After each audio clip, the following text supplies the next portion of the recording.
You know, if I live to be 100, I will never know what hotel marketing and PR people ever do. In these 25 years of dealing with the global hospitality industry, if I wanted to count the number of Marcom people who I truly respected, I wouldn't need more than one hand. That's the truth. Sad but true. The stories are so diverse, okay, all the way from Mumbai to New York. I wouldn't know which one to pull out and tell you today. But seeing as we are here now in Macau, maybe I should tell you about a real incident that happened not too far from where we're sitting now. This was where around 2000 and, no, 1993, 94. I was doing an overseas special report, because I was based in Hong Kong. So we used to make a little joke about this and say, well, we're doing an overseas report in Macau. So it was a travel and tourism report. So as usual, we would send the email to all the marketing and communications and public relations directors of the hotels then. And at the time, there were just a handful of hotels. There was the Hyatt, there was the Western Resort, there was the Mandarin Oriental, which is now the Grand Lapa, and a few other smaller names. And that time, Macau had this problem with gang rivalry. So you had these public shootings, it wasn't a very safe place to go to.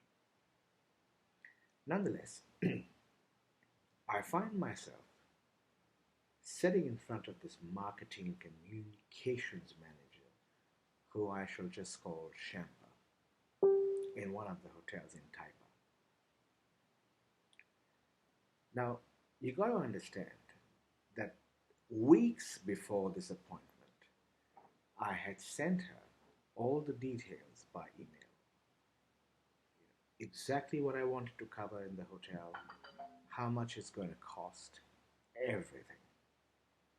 She's probably read it, which is why she called me for the meeting.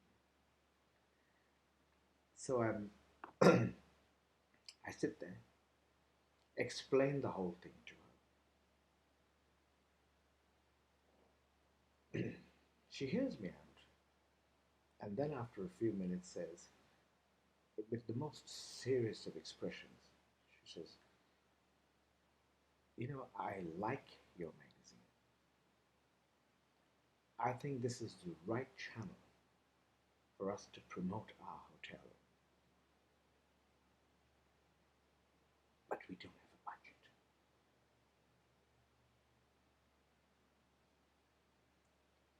So the first thing that strikes me, of course, is I wanted to actually ask her this. If you didn't have the money to spend, then what the fuck am I doing here? But you don't really get ahead if you confront them. So I said, all right, well, that's a shame. There's no way you can have a word with the general manager and tell him that you've just met this wonderful opportunity. She says, well, I'd like to, but the general manager is not in the property. In fact, I suspect he's overseas. I says, all right. So at that very minute, I heard this thunderclap. So I look outside the window and I see it's just pissing down with rain. I think there's a storm coming on. So I told her, I said, is there any chance of you allowing me to do a barter deal with you where I could, give you a page of advertising in exchange for a few complimentary room nights? And she pauses for a minute and then says, I'd like to, but we don't have a budget.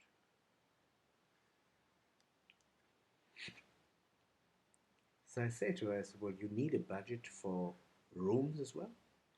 And she says, yes.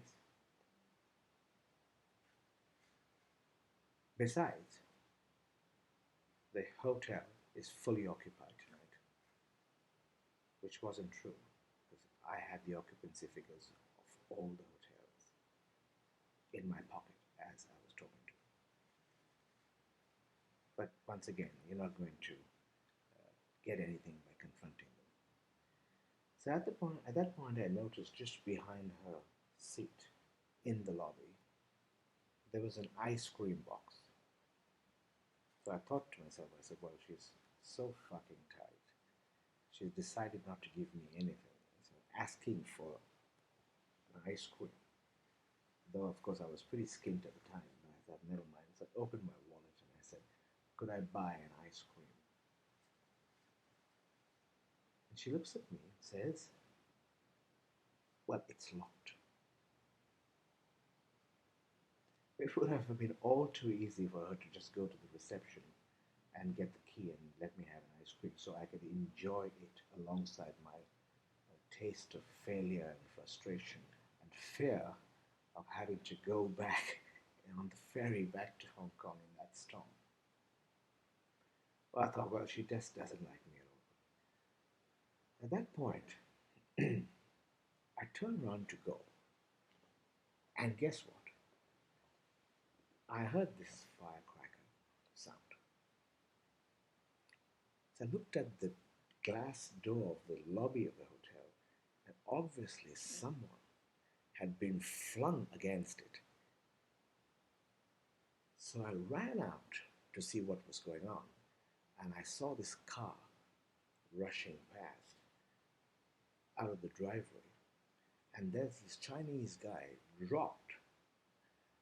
Obviously he's been shot. He's clearly been shot. And at the time we had these mobile phones that were like these World War II receivers. So I don't know what I was thinking, but I clearly wasn't thinking.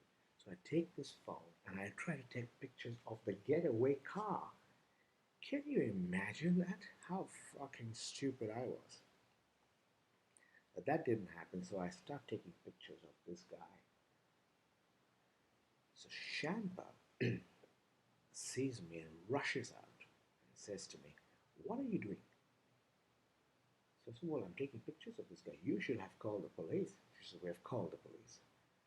But please get in the lobby. I said, no, I'm getting late. I need to get on that ferry. Oh, she says, well, no, come here. I've got to talk to you. So she gets me into the lobby. And she says to me, she says, I have managed to track down the general manager. And I told him about this fascinating meeting we had with you.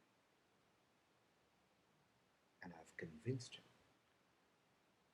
to place a full-page advertisement in your magazine. I go thinking, hang on. Just about 10 minutes ago, you couldn't find this general manager. It was the hotel with the disappearing general manager. And now, lo and behold, he has miraculously appeared. She says, well, not only that, but I don't think I can find it in my heart.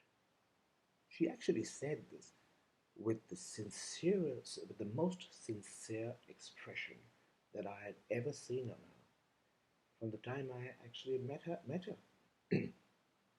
She said to me, she says, well, I don't think I can find it in my heart to let you go in this storm.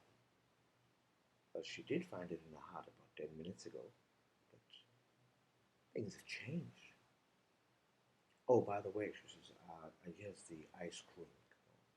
She managed to get the ice cream. In all that confusion, can you imagine how fast this girl could think? She's managed to get the budget. She suddenly managed to find a room for me to stay in a hotel that was fully occupied. She must have kicked some guest out. And she's got the ice cream. Isn't this hilarious? When I look back at that night, I remember her She was frantic. At the end of it, she's asking me as she's rushing me around in the corridor to the room. She says, "Are you all right? Is there anything I can do? Anything more that I can do?" And in hindsight, I should have asked her, but I suppose fuck is out of the question, is it?